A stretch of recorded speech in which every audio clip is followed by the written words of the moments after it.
Hi there, welcome to another edition here on Bust the Net. You're back here with me. Yes, you can see that up there. We are now traveling to Camp Nou for the Champions League quarterfinal first leg clash with Barcelona back in the Serie A. It's a tight horse race between Torino and Milan.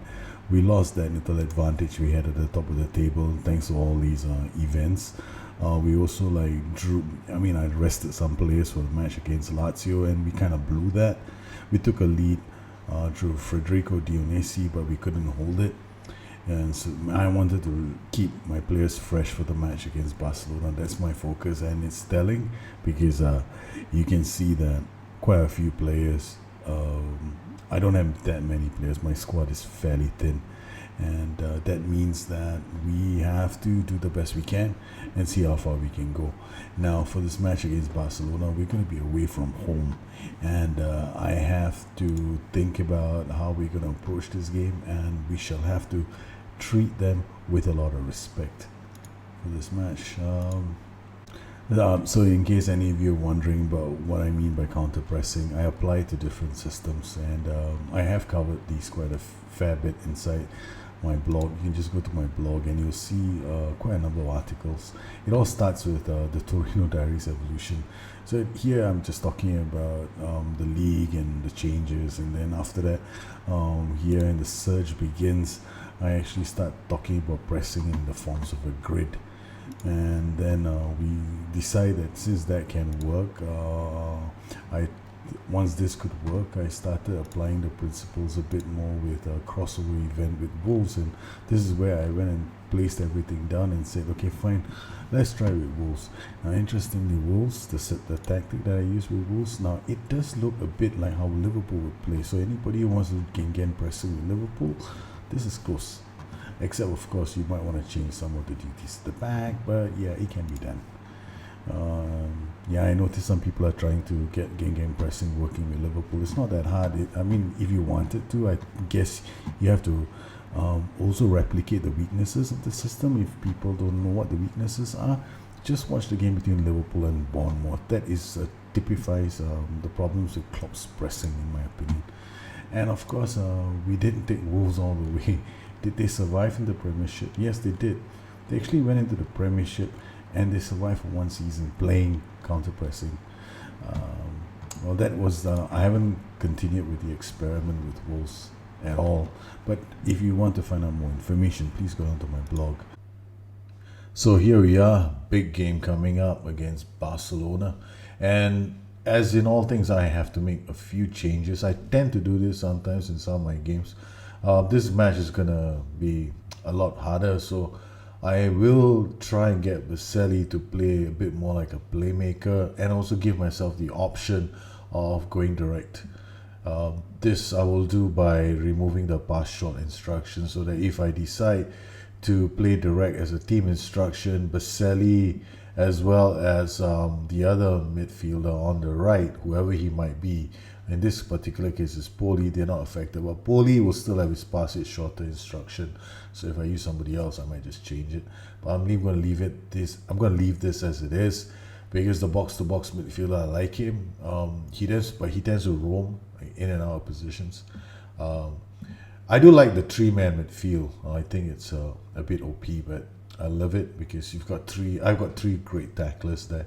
So that is something that I like. It does well against a lot of formations that have two midfielders. If it's a 4-4-2, it's even better. In 4-4-2, there's only one really defensive midfielder there. My wonder too, Vittorio Paragini and Z Gomez won't be able to play. The youngsters. Paragini is injured, so we'll have to start with Dionisi. He's a bit of an old head, so I'm hoping that his experience counts for something for this big match against Barcelona.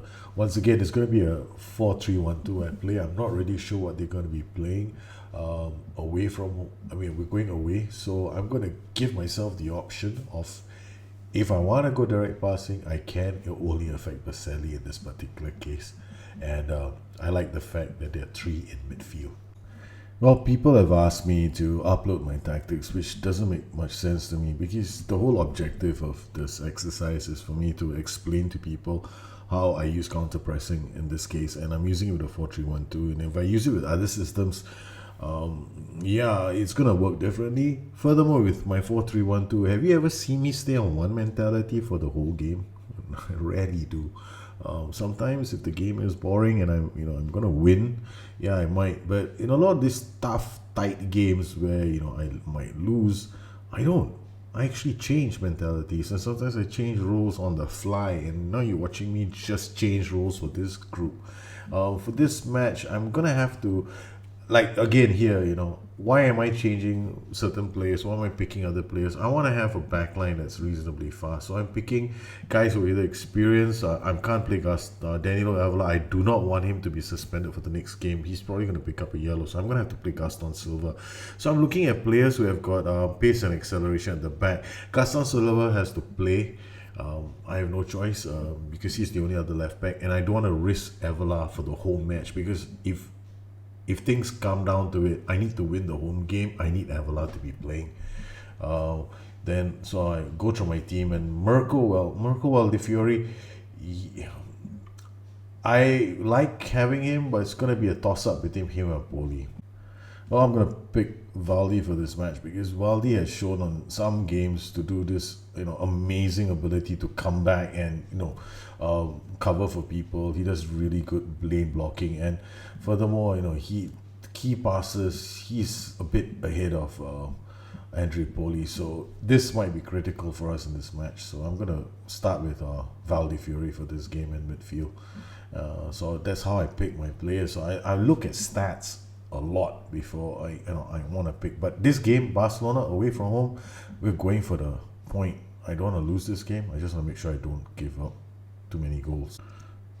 So, spoiler alert, guys, this is the way I play. Okay, I'm going away from home, playing a side that is a lot better than us, and I don't plan to win first. I plan to keep my head above water and not concede any goals. Let's not worry about scoring goals just yet. You see what I mean? Look at this: Neymar, Rafinha, Lionel Messi. This is a super fast backline.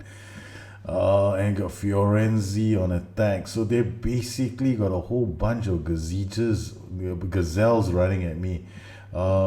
This means that I'm gonna have to think about my backline. If I see that they get past my backline, I may just raise mentality, or make sure that my defensive line isn't too deep. So we are just started, and as you can see, Barcelona, they've already got 2 shots on goal, and it's into the 15th minute. I'm playing on key highlights. Fiorenzi cutting out that pass. We can't get past. Messi is off like a lightning bolt. He's getting in. Okay, Padelli does. Okay, that wasn't too bad. Marshall, Messi to the flank. That wasn't too bad actually. All right, so 20 minutes in, 21.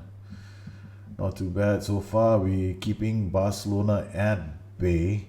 They've had 30 minutes and they've only had 3 shots on goal, 2 on target, and we're now beginning to wrestle the midfield away from them, like I would expect with a 3-man midfield. But we're probably doing a lot of side-to-side passing and not having much of a thrust. As you can see, even from the action zones, they're the ones coming down the flanks. They're hardly coming down from the middle, which probably is going to make it a lot harder for us. Well, we've survived the first half. 45 minutes on key highlights. The boys have done really, really well. Let's just hope that we can keep doing this for the next 45 minutes. That's all I want. I just want to make sure that we don't concede a goal. All right, Baselli now to Pucciarelli. Pucciarelli to Valdi Fiori. 45 minutes in, we have a throw in a dangerous position. I don't believe it. This could be our very first attack that's worthy of a highlight. Benazi with the ball. Okay, the boys are a bit messy in the attack. There's nobody coming up to support him. Okay, Baselli's there now. Baselli goes to the sides. Jansen is out wide to help him out when there's no fullback nearby. Oh my goodness. Valdi Fiori through to Z Gomez. Can he do wonders? He gets it to Pucciarelli. Oh, he hits the upright. Oh boy. Okay, if he had scored a goal, that would have been a major upset. 67% possession means jack. As you can see, our defenders seem to be getting better ratings than my attackers, which is, only to be expected.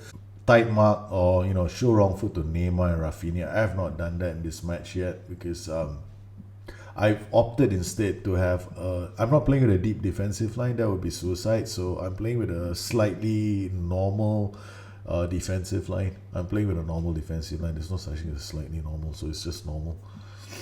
All right, not bad. So no highlights is good news for me. This isn't exactly what I wanted to see. Yes, guys, I didn't want to see highlights. All I wanted to do was see this graphic on screen that says nothing is happening, worth showing a highlight for. And the only highlight that they showed was me attacking. So I'm happy. So this is what I'm typically like if it's a tough game. I watch on key highlights and nothing comes up, means it's a good day. All right, Padelli with the goal kick. Come on, ref, blow the whistle. We've done our deed. We've done the good deed. We've held them. Suarez, I thought he had a broken leg. Messi to Neymar. They clear the danger. We hold the Giants, the Catalan Giants at bay. Yes. We've gone to the Camp Nou and walked away with 0-0 for a scoreline. I'm proud of the boys, man. They've done really well.